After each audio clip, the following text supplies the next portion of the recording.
this is going to be the video which discusses the signals within the level. You would have saw the main layout of this on the previous week's work, even though I did upload it today, unfortunately. You'll have to excuse like a couple of the lighting setups, they're a bit dodgy, but in some of the areas you couldn't really see anything. So to kick things off, here's the first signal, and it's to do with one of the angel traps. So what I've done is, I'm sure you would have seen the walkthrough, but when you get to this certain point, it stops, and only if you collide with the collision box, you'll be able to trigger the hammer to come down.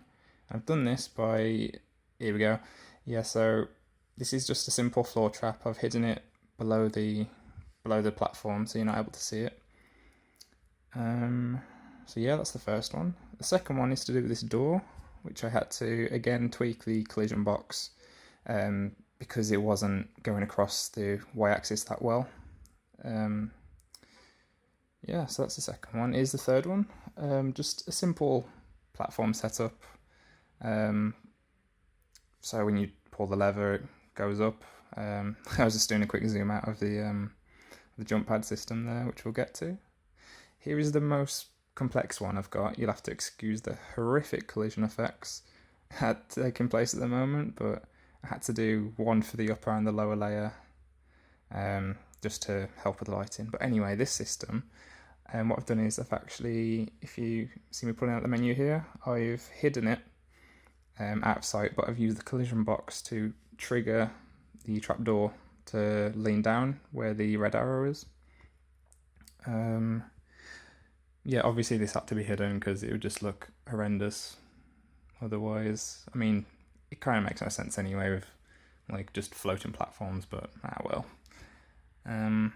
Yeah, this is the next one. So this is just a simple lever that links all the way up to the jump pad system. So yeah, I think that's just about all of the more complex ones really. Yeah, I recorded the video before doing the voiceover, so you have to excuse me just wandering about a bit, but yeah, this was just to show off like the reasoning for why the collision was a bit iffy at the start. And here we go, this is the final bit of the lair or the dungeon. But yeah, there's no actual advanced systems at that point other than a couple of delays. You know, just with the flame arrows and the swinging traps, but other than that, all the main ones are just around here. The main one, the most complex one, being the trapdoor that shuts down after I believe it's 2 seconds. It might be one, I'm not sure, but yeah, those were my signal setups.